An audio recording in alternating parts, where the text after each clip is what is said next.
Привет, меня зовут Кирилл, и все, о чем я сегодня буду рассказывать, будет с пометкой Advanced English. Согласно официальному описанию дескрипторов уровней CEFR, уровень C1 или C2. Давайте сразу обратимся к примерам, и после этого я разберу каждый пример в отдельности и расскажу вам подробнее, что это, с чем это едят, где вы это можете использовать, используется ли это в речи. Представьте ситуацию, когда вы звоните человеку, он не отвечает. Вы говорите следующее. He's not answering. He'll have fallen asleep. He's not answering.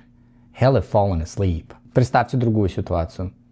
У вас какая-то вечеринка, и одного участника вечеринки до сих пор нет. Чтобы другие участники не волновались, вы говорите don't worry. He'll have missed the train. Представьте себе третью ситуацию. Представьте, что вы ждете друзей все нет, а время тикает. Но вы знаете, что дорога к вам нелегкая, легко застрять в пробках, и вы говорите, смотрите на часы и говорите they're late. They'll have gotten stuck in traffic. Давайте теперь посмотрим на значение этих предложений. Если вы заметили, здесь есть паттерн will, have и past participle. Или, как ее именуют в простонародье, третья форма глагола. Давайте попробуем посмотреть, а какой смысл у этого предложения. В первом предложении человек не отвечает, и вы говорите he will have fallen asleep. Во втором предложении she will have missed the train.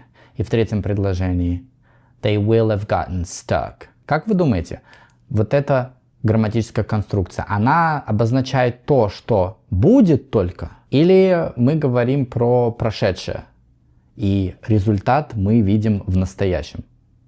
Можете поставить это видео на паузу, немного поразмыслить, если вам так трудно сообразить, и продолжить смотреть это видео дальше. То, что видите с собой на экране, will легко по своей форме, потому что оно похоже на... Легко спутать это с future perfect. Там еще есть future perfect continuous, потому что у нас есть will, у нас есть вспомогательный глагол have, и у нас есть past participle. Но это не так. Will, который вы здесь видите, не является показателем, маркером будущего времени. Здесь will в лингвистике называют epistemic will. То есть, когда мы делаем какое-то умозаключение на основе той информации или знаний, которые у нас уже есть о каком-то предмете или о человеке. Когда человек вам не отвечает на телефонные звонки, вы, зная этого человека, что там ничего, скорее всего, не случилось, просто, может быть, время столько. Вы уже знаете, что человек в это время обычно ложится спать. И вы делаете предположение, вы предполагаете, что, скорее всего, человечек уже слюни пускает на подушке. Во второй ситуации, так как гость до сих пор еще не приехал, но вы знаете, что за ним грешок такой есть, он постоянно опаздывает, постоянно пропускает электрички из поезда, и вы делаете, опять же, логическое умозаключение на основе тех знаний, которые у вас есть. Вы сейчас этого человека не видите, вы не знаете, произошло ли это на самом деле или нет, но у вас есть все основания полагать, что так произошло, потому что это не первый раз. Это какой-то паттерн, потому что вы знаете, что человек себя так ведет. Ну и в третьем примере вы делаете умозаключение, догадку, что они, скорее всего, застряли где-то в трафике, потому что, трудная дорога к вам. Постоянно это происходит со всеми. Здесь без вариантов. То есть все вот эти предложения, скорее всего, можно переводить. Моя догадка, я полагаю, вероятно, что-то произошло. Опять же, хочу напомнить, что will, который вы здесь видите, это не will, относящийся к будущему времени, и время future perfect, есть еще future perfect continuous, здесь не обозначает futurity. То есть здесь нет речи о том, что произойдет в будущем, как вы все привыкли. Именно в таком значении эта грамматика используется чаще, чем в будущем, показатель будущего времени. Вообще, future perfect, past perfect, вы знаете, вот эти вот перфектные времена, которые после present идут, они не являются очень частыми, и вы их слышите, особенно в речи, не часто. Но это не значит, что они не используются. Не стоит забывать, что английский язык у нас это не только язык разговорный, базарный, уличный стиль, это еще и язык официальный, полуофициальный, язык переговоров. Но также не стоит забывать, что мы читаем на английском языке книги разных жанров, и там все это in abundance вы можете найти. Давайте я вам еще раз проиллюстрирую. Сейчас возьмем два предложения, чтобы вам визуально разницу показать. Потому что когда вы видите will, если вы привыкли к этому future perfect, вам трудно так сразу переключить мозг и думать, что это что-то о прошедшем. А потом мы это сравним с другими грамматическими конструкциями. Я покажу вам разницу. Вырвем сейчас два предложения из контекста и сравним наглядно. Первое предложение. He will have finished by next week. Это будет будущее. Мы используем future perfect, и относится это предложение к будущему, потому что у нас есть маркер by next week, к следующей неделе. На следующей неделе он уже закончит чего-то там. He will have finished last week. Он, скорее всего, это закончил на прошлой неделе. И не пугайтесь вот этого will, что здесь у нас есть last week. Да, такое есть, потому что мы говорим о том, что уже произошло. Относится это действие к прошлому с результатом сейчас в настоящем.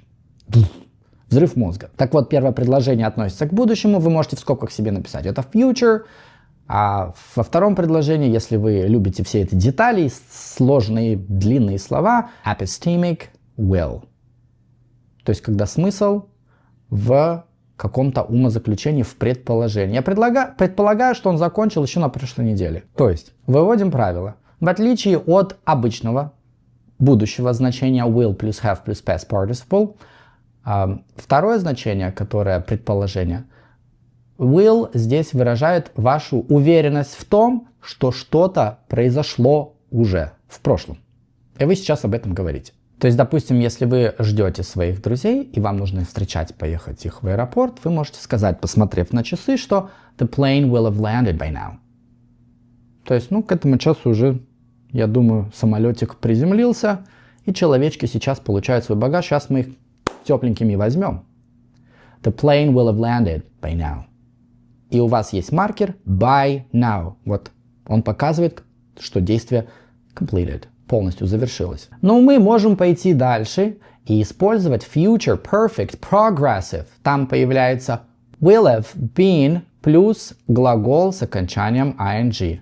Например, the roads are wet. Вы едете в этот аэропорт. The roads are wet. Все мокро, дороги мокрые. И вы говорите на основе этой информации it will have been raining all night. It will have been raining all night. Скорее всего, всю ночь шел дождь. Вы, наверное, себе задаетесь вопросом. Да я в жизни этого не видел. Кирилл, что вы нам тут рассказываете? Вы, наверное, что-то нашли там во времена Шекспира, и нам тут пытаетесь об этом рассказать. Окей. Такое использование will актуально для разных диалектов, то есть British English, American English. Конечно же, в британском английском во всех его разновидностях это используется чаще. Они вообще любят вот это вот epistemic значение will использовать. В американском английском чаще вы услышите must have. То есть вместо must используется will. То есть грамматика здесь та же самая. Просто вы вместо must have, например, вспомним нашу ситуацию. Что-то он не отвечает. He's not answering. Возможно, скорее всего, он уснул. He must have fallen asleep. He must have fallen asleep. Скорее всего, он уснул. Мы же вместо must ставили will. He will have fallen asleep. Скорее всего, он уснул. Это то же самое. Либо еще упрощаем. Простенький язык. Probably. Или he has probably fallen asleep. Или I think he fell asleep. Вообще прошедшее можно фигачить туда. I think he fell asleep. Я думаю, он уснул. Когда используется эта грамматика? Когда вам нужно выдержать стиль. В бизнес-английском есть свои фразы-клише, которые именно в этом, с этой грамматикой используются. Сейчас я вам покажу, какие фразы. Вам их можно просто запомнить. Если вы читаете по-английски разные жанры, неважно, книги могут быть написаны не только в Америке. То есть не думайте, что American English это у нас единственный диалект. Когда вы изучаете язык, помните, я вам сказал, что сегодняшнее видео с пометкой C1, C2. Я вам рассказывал еще в своем блоге в Телеграме. Кстати, Телеграм мой Kirill's_English. Есть еще Инстаграм Kirill's_English. Очень высокое владение на этом уровне языком означает, что вы должны понимать, не обязательно использовать сложные, редкие грамматические конструкции, то есть уже вам знакомые. Это как раз то, что я вам сегодня показываю. Умение пользоваться этим. Теперь давайте взглянем, какие фразы клише очень часто вы встретите, неважно где, British или American English. Такая фраза, как as you'll have noticed, как вы могли уже заметить, То есть вы делаете предположение. И эта фраза здесь даже не столько предположение, сколько вежливая догадка. То есть вы не говорите as you must have noticed, будет звучать чересчур прямолинейно. Помните, в английском языке мы делаем hedging, чтобы все, что мы говорим, звучало менее прямолинейно. Это у нас в славянской культуре очень любим мы рубить правду матку сразу же. В английской культуре англофонов принято витиевато как-то обходить острые углы. As you will have noticed, меняем глагол seen. As you will have seen, as you will have heard. Как вы могли слышать, как вы уже могли просмотреть, увидеть, как вы уже могли прочитать. Some of you will have seen. Some of you will have seen. Многие из вас, наверное, уже увидели что-то. То есть вот эти фразы-клише в бизнес-английском очень часто особенно это используется. By now, many of you will have heard about a potential merger with Apex Corp. Apex Corp здесь название компании. Merger — это когда компания поглощает другую, слияние двух компаний. As you will have seen in Q4 report I just circulated, our sales figures have stabilized. Как вы, наверное, уже прочитали в докладе, о четвертом квартале, который я только что всем раздал, circulated, это раздали вам, наши продажи стабилизировались. So as you will have gathered, in my teenage years, I was off the rails. I was going every day, wondering. As you will have seen on that video, the digital copilot is a... As you will have seen this week, it's just been me and my desk so far. So at the beginning... Except in the process, which is a regulatory process, and as you will have heard, as a former regulator, I'm not sure that as you will have seen, I have concluded that from now onwards... As you will have noticed, my new YouTube channel is essentially just me sitting in my kitchen. The Benedictine rule, as you will have noticed, does not encourage learning. As you will have gathered, is the attempts to control the environment well into the future. And as you will have seen from his public comments over the past few days. I would say, I mean, as you will have gathered, my interest is in listening. It's revenue, unsurprisingly. And as you will have seen, we grew revenue over the course of the last... Или, например, у вас внеплановое какое-то совещание по Zoom, но после рабочего дня. И давайте скажем, let's say it's 5:15 right now. You're not going to wait for Sarah because you know that Sarah is usually out. She gets off work, she clocks out at exactly 5 p.m. It's 5:15, so Sarah is not here. And you say, okay, let's not wait for Sarah. She will have left the building by now. She will have left the building by now. Вы знаете, что Сара обычно в это время нет, она уже все свалила, давайте ждать ее не будем. Регистр. Он все-таки business, formal. В разговорной речи тоже используется, но для этого должны быть все предпосылки и составляющие, чтобы контекст к этому подводил. Напоминаю, что вы можете заменить все эти примеры, которые я сейчас озвучил, заменив will, epistemic will, на must. И сохранить have плюс past participle. Я желаю всем отличных выходных. Пока.